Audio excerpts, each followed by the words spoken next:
तो दोस्तों, section 138 of negotiable instruments act या एनआई एक्ट जो होता है वो चेक बाउंस केसेस के साथ डील करता है।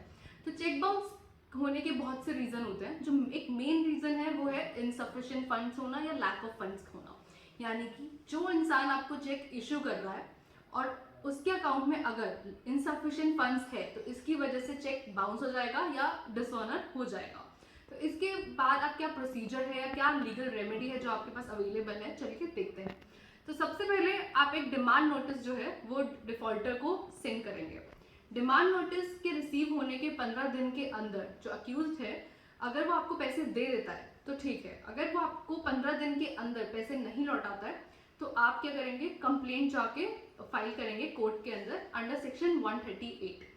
तो उसके बाद जो है जज जो है वो उस कंप्लेंट को रिव्यू करेगा, डॉक्यूमेंट्स को वेरीफाई करेगा और अगर वो उस कंप्लेंट से सेटिस्फाइड है तो वो अक्यूज के अगेंस्ट जो है समन्स इशू करेगा ताकि उसे कोर्ट में बुलाया जा सके।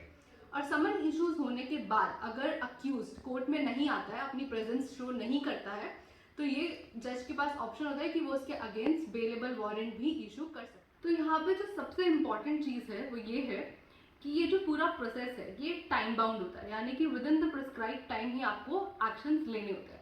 तो अब क्वेश्चन है कि ये डिमांड नोटिस आप कब सेंड करेंगे अक्यूज को।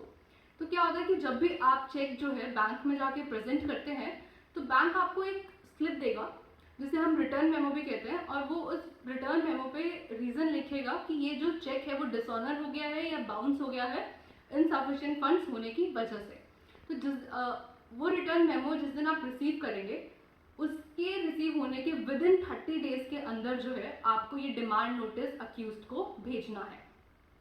और उसके बाद डिमांड नोटिस के रिसीव होने के 15 दिन के अंदर अगर अक्यूज्ड कोई आपको पैसा वापस नहीं करता तो उसके बाद जो है यानी कि 15 डेज के बाद आप कंप्लेंट फाइल करेंगे under section 138 of the NI act court में जाके। तो ये पूरा जो टाइम लिमिट है ये बहुत ही ज़्यादा इंपॉर्टेंट है। आपको with in this time limit he actions लेने होंगे। अगर आप नहीं लेंगे तो ये लैक ऑफ रेमेडी भी हो सकता है। तो अब चेक बाउंस केसेस में क्या डॉक्यूमेंट्स हमें चाहिए, कौन से इंपॉर्टेंट डॉक्यूमेंट्स हैं, चलिए वो हम देखेंगे अपनी नेक्स्ट वीडियो।